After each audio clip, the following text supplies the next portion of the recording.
Boss is here! Military parents never miss a beat, and neither does the Johns Hopkins U.S. Family Health Plan. Built for every warrior in your family, with more than 40 years of service to military families. TRICARE Prime benefits plus exclusive extras. Learn more at warriorsathome.com. Welcome into The Verge, a show which covers the Baltimore Orioles minor leagues. The Verge is part of BSL Radio. Baltimore Sports and Life is dedicated to analysis and discussion on the Orioles, Baltimore Ravens, and the University of Maryland. The site has a team of writers providing coverage of those teams and houses live streaming content weekly. Join the conversations at the message board, like BSL on Facebook, and follow BSL on Twitter.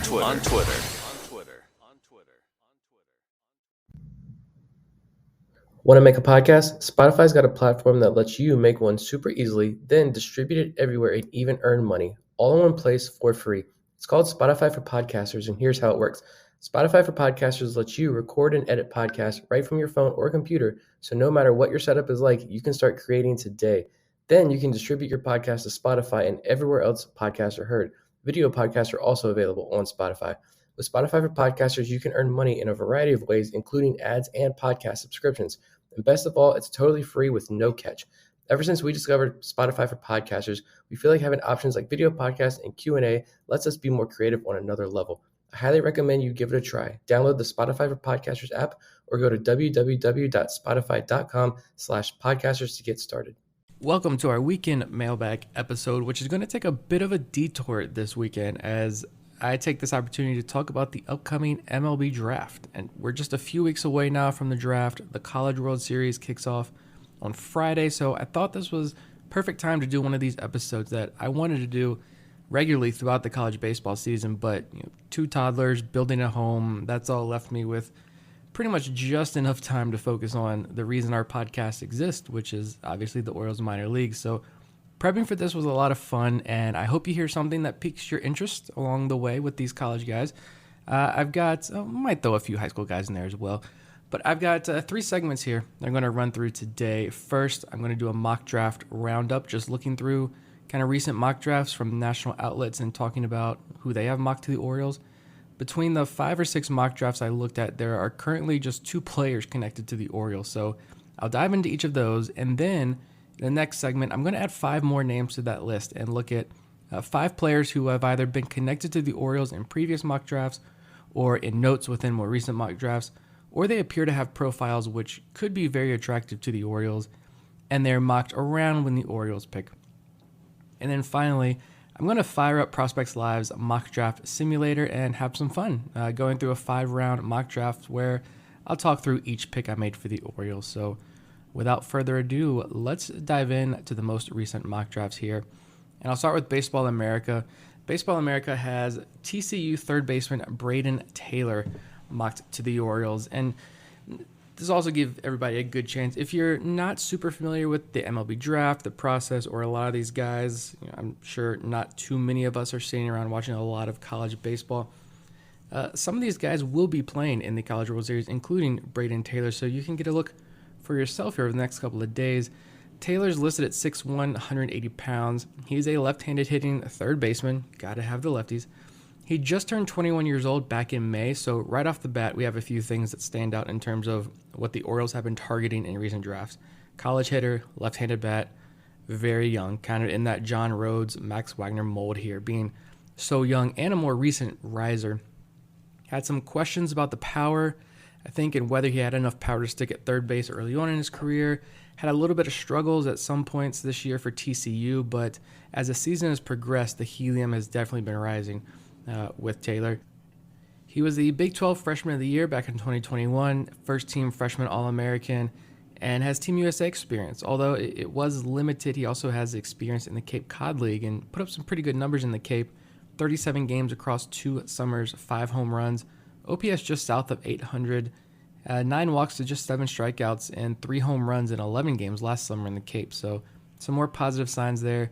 At TCU this year, Taylor hit .314 with a .439 on-base percentage, 23 home runs, and almost as many walks as strikeouts. He struck out 56 times, walked 52 times. He was also a perfect 14 for 14 and stole a base attempt. So across 3 seasons, Taylor has played in 180 games with the Horned Frogs, an 18.4% walk rate compared to a 16.7% strikeout rate, 39 doubles, 48 home runs, and was 39 for 40 in stolen base attempts in total.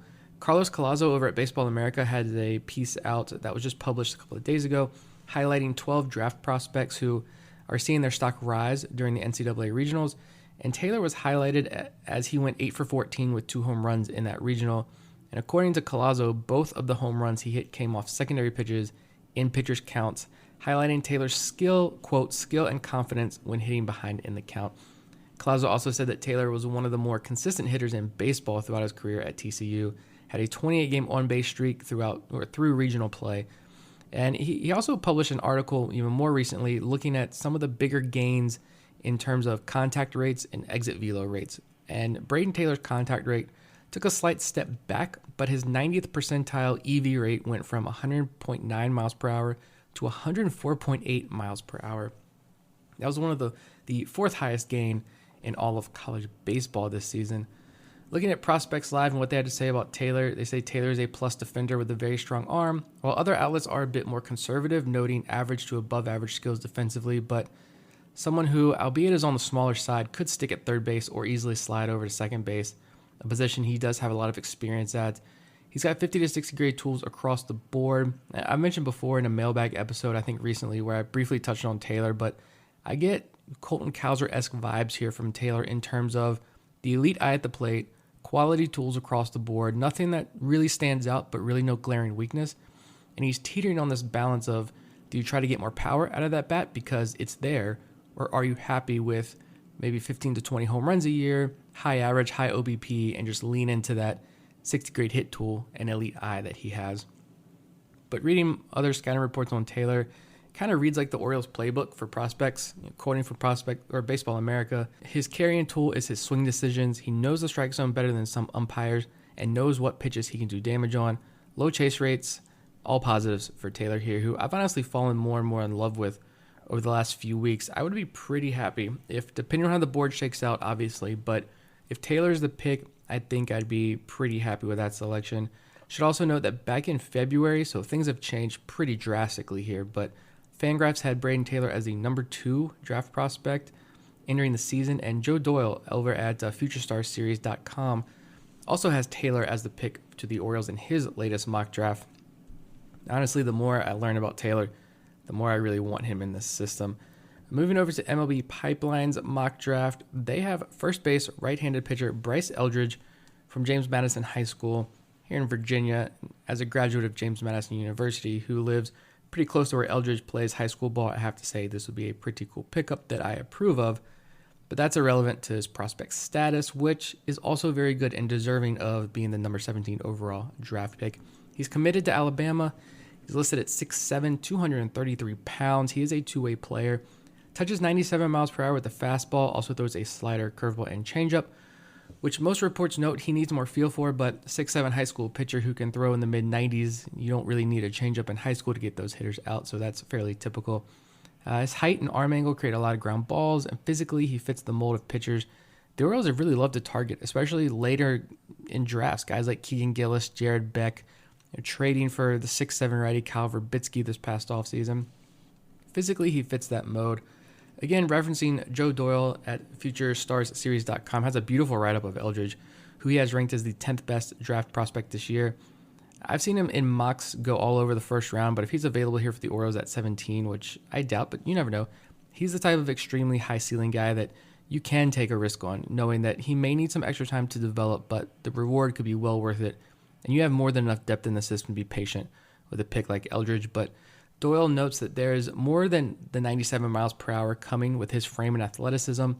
He has a true swing and miss weapon in his slider that he commands well, and a low 80s changeup that flashes plus, as Doyle writes, could be his best secondary offering. Multiple reports all grade him out about the same. 3 pitches that grade out between 50 and 60, 50 grade control. He throws as a righty, but he bats left-handed, plays primarily first base, but his athleticism and arm strength could allow him to play some outfield. 60 grade raw power, 60 arm, 45 to 50 grade hit tool and speed depending on the outlet. Team USA U18 World Series MVP and gold medal champion. It seems like as of right now, there's no clear consensus about whether or not he's going to pitch or hit at the next level. If he is the pick here for the Orioles, I'm forced to guess, I'd say the lefty bat with huge raw power is probably going to be used primarily as a hitter in this system, but I don't see why they wouldn't let him pitch in the FCL, maybe even as he gets moved up to Delmarva until a more firm decision is made. They tried the two-way route last year with Oklahoma State's Nolan McLean. Maybe they try again here with a younger player and a higher ceiling. I don't read The Athletic, but apparently Eldridge is the pick there for the Orioles. In their first mock draft, Kylie McDaniel also has Eldridge going to the Orioles. So 3 mock drafts there with Eldridge and 3 with Taylor. Kylie McDaniel did have a few extra good nuggets in his write-up, saying that he posted great contact rates, is a unicorn of a prospect, a second rounder if viewed strictly as a pitcher, and has told teams that he does want to play both ways early on in his career. So Kylie does believe that he is a great match with the Orioles player development system, and that they could really help him reach his 30-plus home run potential as a major league hitter. So, the Orioles aren't picking at the top of the draft anymore, but there are still clearly some really fun prospects who could be available around in this range. Eldridge, two-way guy, huge raw power from the left side as a hitter, fastball up to 97-plus miles an hour from the right side if you want to use him as a pitcher. I'm down. This system is deep enough now. You can afford to take a few more risks, have a little bit more fun with this draft process. Eldridge seems like definitely one of those guys. All right, so let's move on to second segment here, which, again, this is not going to be an exhaustive list. We'll try to dive into the draft more, maybe on additional weekend episodes or the main show as we get even closer to the draft, but the possibilities at 17 are extremely wide. But I will throw out a few more names of guys mocked or ranked around 17 who could be potential matches as well. I'd love to dive into 50-plus names, but I'll limit it to 5 here. Some of these guys have been mocked all over the first round by various outlets, some specifically to the Orioles in previous iterations of their mock draft, but I've seen all 5 of these guys either connected to the Orioles in some way by a national outlet. So I think they are guys of interest. I'll start with 2 high school guys, 2 high school bats, and then move on to 3 college players. First guy up here is an extremely interesting player. Shortstop Arjun Namala out of Strawberry Crest High School in Florida. There's talk about him going in the top 10, and only Baseball America's latest mock draft has him falling past the Orioles. They have him going 23rd overall to the Guardians. Others don't see a chance he goes past the top 10, but Kylie McDaniel noted in his mock draft over at ESPN.com that he and Mike Elias watched Namala together recently, so obviously Elias has this guy in his radar. There's swing and miss concerns and questions about the hit tool, but he has really impressive raw power, with some public scouting reports putting 30-plus home run potential on him. Possible 70-grade raw power. He's very young, even for being a high school pick. He's still going to be just 17 on draft day, so a very young player, a lot to go developmentally, physically. Also seems to be consensus that he has all the tools to stick at shortstop, and given his age, raw power, and very high ceiling, if he falls to the Orioles, I think he's got to be the pick. You can work on the hit tool and swing decisions, but the power he has is different, and a big reason why he's likely a very attractive prospect to the Orioles. Third base high school prospect Aiden Miller, who comes from the Florida ranks. He has big power, a lot of Kobe Mayo vibes from Miller, who I think we talked about on the main show a few weeks ago. But Miller is a name I've seen connected to the Orioles in some fashion, but he's missed most of the year with a broken hamate bone, and it sounds like he's going to command a big overslot deal, which leads to a question we actually got from Vivek here, multi-time guest of the podcast, valued Patreon member. He asked, with the Orioles having 5 picks in the top 100, specifically 4 between 50 and 100, can you see an underslot strategy being used in this draft since we have less money than usual? The Orioles did get the extra comp pick, which gives them a bit more money. Nolan McLean not signing, the Orioles do get an extra comp pick in the 3rd round. So they do get a little bit added to their bonus pool, but yes, we're definitely not picking with a number 1 overall pick pool money here.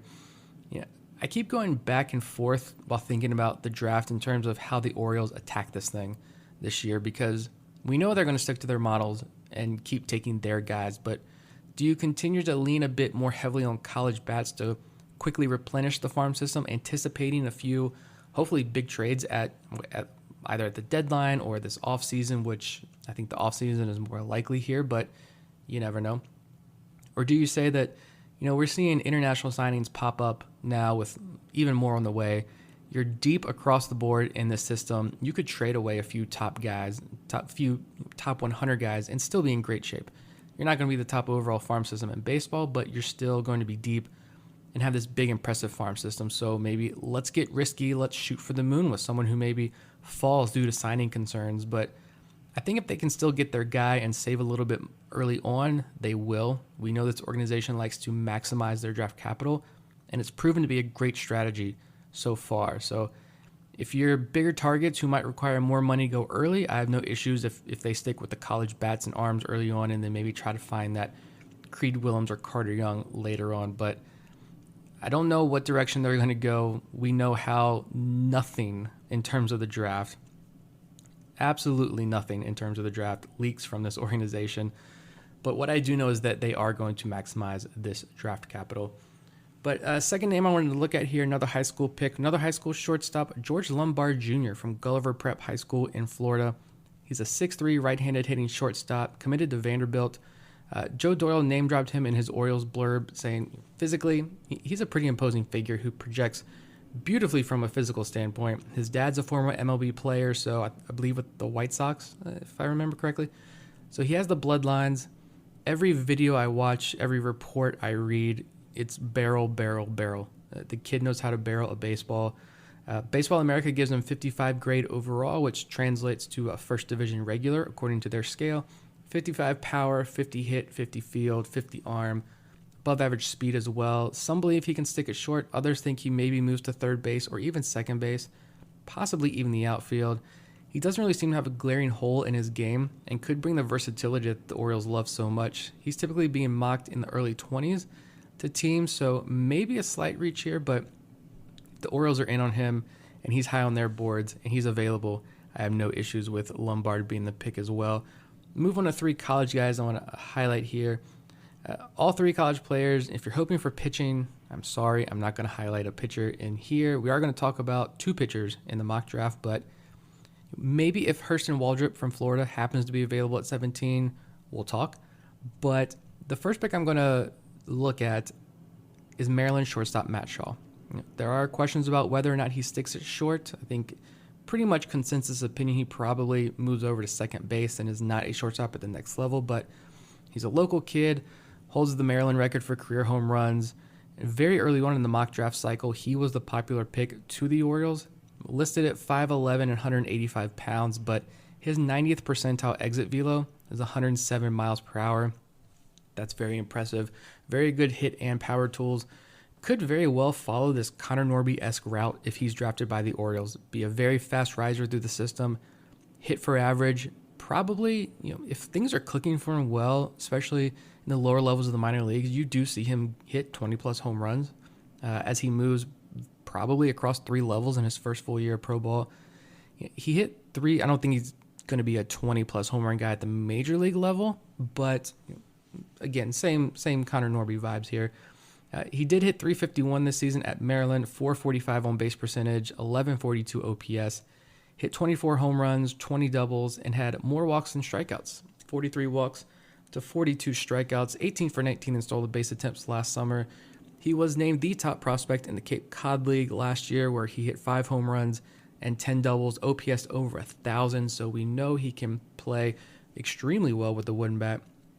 He showed, Baseball America got some good tidbits here on him, saying that he showed notable improvements against breaking balls over the last year, doing a good job of closing up one of the bigger holes in his game. So, I mean, whether it's with the Orioles or not, I'm a big Matt Shaw fan and could see him having a successful pro career wherever he goes. Number 4 here, really interesting guy, Tommy Troy out of Stanford. Tommy Troy, again, another guy who's going to be participating in the College World Series this week. He is the reigning Pac-12 batting champion. He's pretty solidly mocked in the mid-range of the first round and has gained some helium later on in this draft process. He's really picked things up when success matters most for a lot of these college guys. I think there are at least probably 10 other guys who I think profile as better picks for the Orioles in this range, but going back to Vivek's question about saving money at the top of the draft, Troy could present that option to the Orioles. I don't know exactly what his bonus demands are, but he's a higher floor college bat who should move quickly through your system, and hopefully you unlock a little bit more here while you target a bigger piece later on if Troy is that pick. Other guys who could profile here, Mississippi State outfielder Colton Ledbetter, who we talked about on the main show a couple of weeks ago.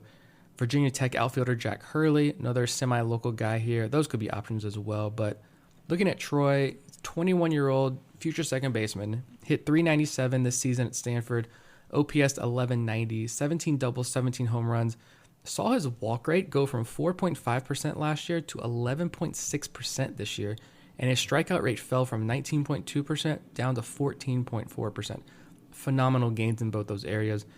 According to Baseball America, Troy had a 92% contact rate against fastballs, which is insane. Probably more likely that he does stick at second base as he moves up the organization, but could be a guy who, a second baseman who hits 15 plus home runs a year. Looks like more of a line drive hitter, but there's potential for some more power here for sure. Some reports believe he has a plus hit tool with above average all fields power. Regardless of how you view his power, I do see some room there between where he's at now and what his ceiling can be. And he has all the baseline tools for this player development staff here in Baltimore to work with him. So while I don't think he is the pick if available, I think he does make for an interesting conversation about the first few rounds and how the Orioles attack this process overall. And at least he's another name to watch closely over the next few days as the College World Series unfolds. One more note here, Troy and Matt Shaw were two of the highest risers in terms of contact rate in all of college baseball this year per Baseball America. And I'm always fascinated by these guys who show a little bit of power in college, and then you read the scouting reports and they say, I don't know, some say he's probably like 10 to 15 home run guys. Some people say, no, there's definitely more power there. The raw power is there. The in-game power is questionable, but the right org can pull that out. A lot of people said that about Jordan Westburg. That was probably one of the bigger questions you kept seeing about Jordan Westburg coming out of the draft. And look at Westburg now. He was, number 2 in the organization in home runs on the minor league side of things last year. He already has 17 home runs. It's only June 15th when I'm recording this. So those guys are just always interesting to me. It's fun to see what the Orioles can do with these kind of guys who are teetering there on the edge there. But last name I'll drop here in this segment, and he's honestly becoming one of my favorite players in this draft process. Arizona outfielder Chase Davis. He is a 21-year-old left-handed hitting outfielder coming off a 21 home run season with a 362 average, a 1231 OPS, and 43 walks to just 40 strikeouts this year. He's maintained this 15 to 16% walk rate over the last 2 years at Arizona, but saw his K rate go from 23% down to 14% this year. 115.6 max EV number that I've seen, 90th percentile EV of 110.6. From Joe Doyle's write-up, Davis entered 2023 with major questions about his hit tool, but saw his contact rate spike by 10% this year and was one of the premier hitters in the nation in terms of chase rate, swing and miss rate, and exit velos combined. Defensively, he's got a 70-grade arm, so he's a good defensive outfielder with a cannon. He hits the ball extremely hard, and he's shown a real ability to improve his swing decisions and contact rates without sacrificing that power. So all the data and numbers that I can find on this kid that are floated out there scream top of the draft pickup here. And it seems like he is rising up boards pretty quickly, but some outlets in discussion don't even mention him in the first round. And so MLB Pipeline, I don't think he's mentioned in the first round there. I think Davis could be the type of pick that goes unnoticed early on if he is the Orioles pick here at 17. He goes unnoticed, doesn't get a ton of love initially from the major outlets, but hop on Twitter, hop online, you see a lot of love for this pick from many of the smarter people out there who produce draft content, a la Dylan Beavers last year.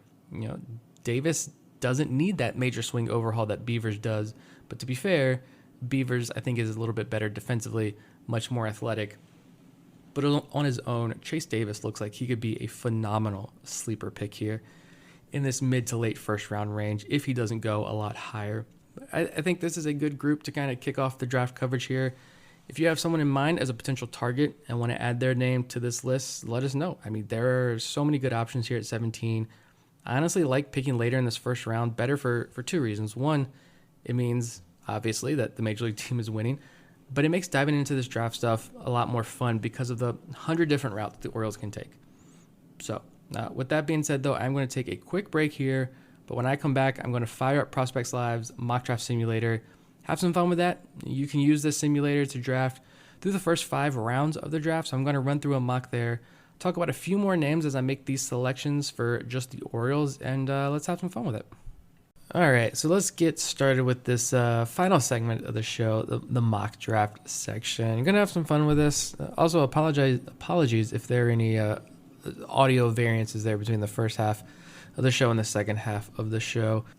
Small issue, but hopefully it's not too noticeable. But anyway, shout out to Tyson Tucker at T_Tuck5 on Twitter. He created this mock draft simulator over at Prospects Live. I played around with it as soon as it was released. I had Wake Forest righty Rhett Lauder fall and posted that screenshot, and I think it upset some people who had no context about what else had happened to the first 16 picks. So a reminder that this is just for fun. It's a simulator. This is for the fellow sickos out there. I wanted to do one of these on the live main show or something, but it's kind of slow to work through. So I'm going to quickly kind of recap the top names who went off the board right ahead of when the Orioles pick, and then give maybe a quick rundown of some of the top names left according to the Prospects Live ranking. So that way there's a bit of context here we have of what's going on when I make these picks, and it's not just random screenshots of just one name. So let's go here with the first round. So the first pick here, 17th overall, we see the chalk LSU start, and then Dylan Cruz, Paul Skeens. Then this run on high school talent. A lot of the names I just mentioned. Arjun Namala goes 8th to the Royals. Tommy Troy 11th to the Angels. Braden Taylor 12th to the D-backs. Matt Shaw 15th to the White Sox. And George Lombard goes 1 pick ahead of the Orioles to the Giants at number 16. So the vast majority of names I just went through in the first part of the show, all off the board. We got Grand Canyon shortstop Jacob Wilson is the top name on the board. One of my personal favorite players in this draft, other than the studs at the top, obviously, but UVA's Kyle Teal. I kind of want to take Teal here just to see people lose their minds as I select a catcher, but I'm not. We've got Bryce Eldridge, high schooler here from Virginia, and Chase Davis are both here on the board, and I think I will practice what I was preaching earlier with Chase Davis and select the outfielder out of Arizona here. So Chase Davis, welcome to the Baltimore Orioles. I won't go into more detail there about Davis since we just talked about him, but got a long break now before the Orioles pick in the second round, 53rd overall. Bryce Eldridge goes 24th to the Atlanta Braves. Colton Ledbetter to the Rays at 31. We know now he's going to be an annoyance to the Orioles for years to come. Kyle Teal falls all the way to the A's at number 39. That definitely will not happen in real life. See, I was hoping for Wake Forest third baseman Brock Wilken would fall, but he goes to the Marlins at 47. Here's a fun pick. Andrew Walters, the relief pitcher from Miami. I don't think this is going to happen in real life either, but remember he was drafted by the Orioles last year, returned to Miami so he could play with his brother. Very admirable. Can't deny him there. He goes 50th overall to the Boston Red Sox. So, cute move by Boston, but Judd Fabian is 5 million times better and is going to destroy you for the next decade. So we got some good names here available at number 53. We got high school left-handed pitcher Thomas White is the top name on the board. Miami infielder Yohandy Morales is also here. I would not mind him. Michigan State shortstop Mitch Jebb would be, I think, a lovely pick, but a few rounds later. He definitely won't be there when I feel comfortable picking him, and I'm not reaching on him. See, I'm going to feed the pitching star fans here, but this is actually a really great pickup, so I'm not mad about this one at all. With the second round pick, the Orioles are going to take a left-handed pitcher out of Phillips Academy in Massachusetts, Thomas White. He's 18 years old, 6'5", Vanderbilt commit, 14th ranked draft prospect per Baseball America, already touching 96 miles an hour with belief that he will easily reach the triple digits. 60 grade fastball, 55 grade curveball, 60 grade changeup. Fastball command does seem to be the huge concern though, but reports suggest a future frontline starter if he can command that fastball. From Joe Doyle's blurb here on White, he says, "There are those that believe White is the best prep southpaw prospect available in any draft class since Steve Avery, who went 3rd overall in 1988. So very high praise for Thomas White there, who falls to us at number 53. We're up to number 63, pick number 63 now. Back on the clock. Nothing of huge note that stands out over the last 10 picks.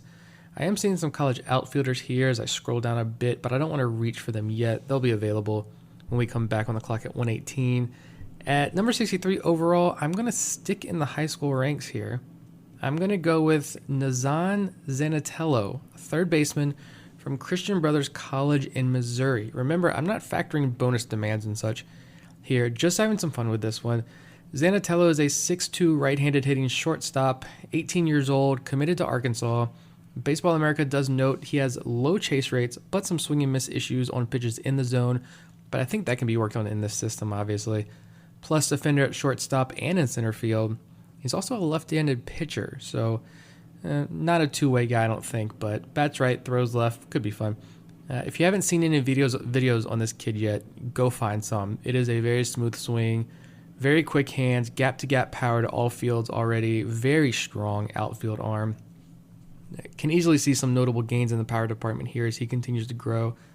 I don't know how difficult he will be to sign, but if he falls and the Orioles have maybe shaved some money off at the top, I would not hate grabbing Zanatello here in real life. So I like the first three picks here we've got. Let's chug along here. And if you're still listening at this point, I love you. I appreciate you. I'm hoping I'm passing along something worthwhile here. And this has been a lot of fun just researching and coming through the videos, if nothing else. But we got some prep names here at the top of the list here as we're back for our next pick. Landon Moratis and Trent Caraway. Had a big run on college pitchers that just went. Took some good names off the board that I was looking at. We do have Duke shortstop Alex Mooney is interesting. I've watched a bit of him in ACC play, but I think I'm going to go back to the outfield and pick number 86 overall here. I'm going to go Arkansas outfielder Chase Borfon at pick number 86. Third-ranked player left on the board here. Ranked between 90 and 110 depending on the outlet, but if I'm being even remotely realistic here, I'm going to have to take some older college guys now after going with two high schoolers. Borfon's a 6'2", lefty bat, of course. Started his career at Oklahoma, transferred to Arkansas, where he really struggled in 2022, but hit .318 this season, 1048 OPS, 15 doubles, 16 home runs. Really good exit velo numbers, good contact rates as well. Hard to pass on a lefty bat with power from the SEC who makes good contact. We'll note here that one of my favorite resources to go to for draft info, Mason McCray, give him a follow on Twitter if you're not. He has Jace as the 27th ranked draft prospect, so on his list. So I like the value here at number 86. Moving along, we got Alex Mooney goes, as I just mentioned him, goes with the next pick to Milwaukee. Wake Forest pitcher Seth Keener to the Mariners. I really liked him. We're now here at pick number 100. The top names, we got some college guys. Grant Taylor, pitcher from LSU. Let's go with UNC third baseman / outfielder Matt Horvath at pick number 100 here. 21 years old, right-handed hitting, third baseman, plays some left field and right field as well. Hit 24 home runs this season for the Tar Heels, 305 average, 1129 OPS. He's a plus runner as well, 44 for 51 in stolen base attempts in college. He has 109 mile per hour, 90th percentile exit velo numbers, really impressive contact rates. Probably a utility type player who plays solid defense with power and a decent hit tool, but also probably going to strike out a little bit more than you want. But I think that sneaky power, his ability to get on base should make up for that.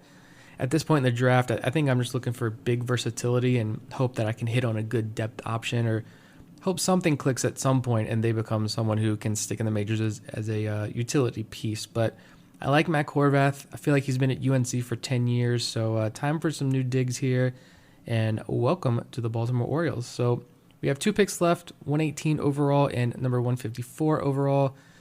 118, I'm going to go back to the outfield and someone who I can't pass up, having watched a lot of Charlotte baseball this year. Random, I know, but outfielder Jake Cunningham, come on down. We're going to select you here. 6'4", 200-pound right-handed hitter. Bit of a project pick here, though. Brings plus power, good center field defense, two qualities that are highly coveted by this organization. You can teach the swing decisions, but the power Cunningham has is all natural. He does strike out a bit, and that's at a mid-major level too, so that is a serious concern, but the power is very much for real. I wanted his teammate, Charlotte outfielder Cam Fisher. He is a lefty who I think might have even more juice, but also strikeout concerns. But I'm not upset about getting Cunningham here. If you can smooth out the swing and miss, you have tremendous value here at pick 118. He turns 21 just days before the draft, so he's a bit younger as well. With the outfield depth in this system, if you think you can get more out of him, the Orioles can afford to slow play it with Cunningham and work with him as a project pick. That leaves just one more selection here for the Orioles. Pick number 154 in the 5th round. Near the top of the board here, I'm staring at a pitcher. Some few intriguing college names. I don't want to go high school again. I'm going to go college pitcher. And honestly, I'm just going to break the tie here by giving a shout out to Ben McDonald. I'm sure the Orioles in this range, if they were in this position right now, I'm sure they would have a smaller school pitching target at the top of their board, a la like Carlos Tavera or Justin Armbruster, someone with the pitch metrics that they have just fallen in love with. But I'm going to go SEC again, and in honor of Ben McDonald, I'm going LSU right-handed pitcher Christian Little out of LSU. Now, some outlets are much higher than others on Little. I've seen him ranked 129th and 135th on two different lists. Baseball America has him all the way down at 216. He was originally at Vanderbilt, transferred to LSU. He's listed at 6'4", 225 pounds. His dad was drafted and pitched in the Astros organization. He's still just 19 years old and has 3 seasons of SEC experience under his belt.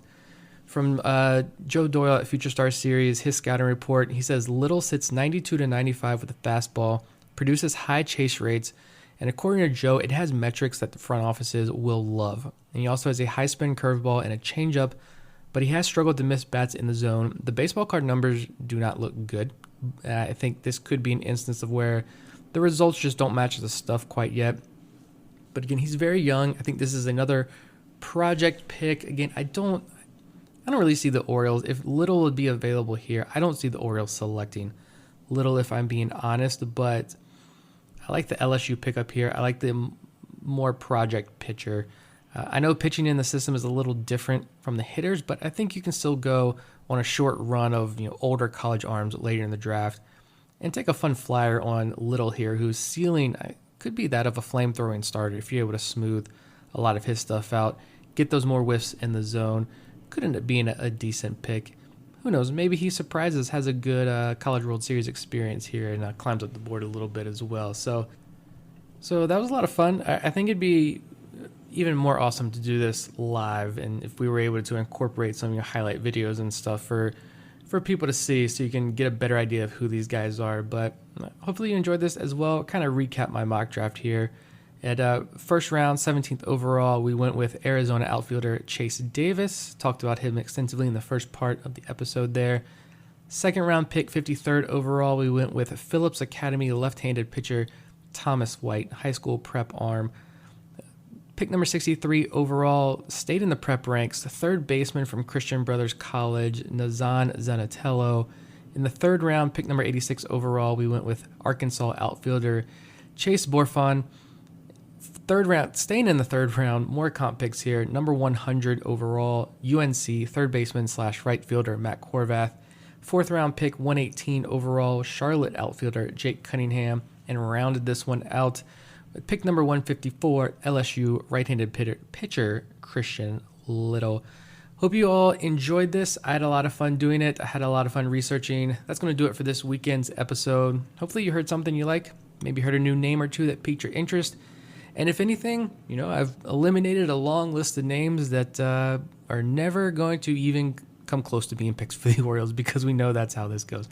But regardless, still had fun. Might do this again as we get closer to the draft if people liked it. We'll be back, all three of us, Monday night for our regularly scheduled show. In the meantime, follow us on Twitter, Facebook, and Instagram at BSL on the Verge. Also, head over to our YouTube page, subscribe to the channel. Takes 1 second, it's totally free. And lastly, patreon.com/ontheverge. You can grab a 7-day free trial right now if you sign up, and we have discounted rates if you sign up for a full year to get access to our very active WhatsApp group, bonus episodes throughout the year, and during the season you get daily recaps looking at all of the minor league action from the day before. So thank you for listening to this weekend episode, and talk to you all again on Monday night. That'll do it for this week's episode of On the Verge. Be sure to check out our Patreon page where you can help show your support for the show and get bonus content, including monthly top 50 updates to our prospect list and daily game recaps during the season, and much, much more. For the ones who get it done, The most important part is the one you need now. And the best partner is the one who can deliver. That's why millions of maintenance and repair pros trust Grainger, because we have professional-grade supplies for every industry, even hard-to-find products. And we have same-day pickup and next-day delivery on most orders. But most importantly, we have an unwavering commitment to help keep you up and running. Call, click Grainger.com, or just stop by. Grainger, for the ones who get it done.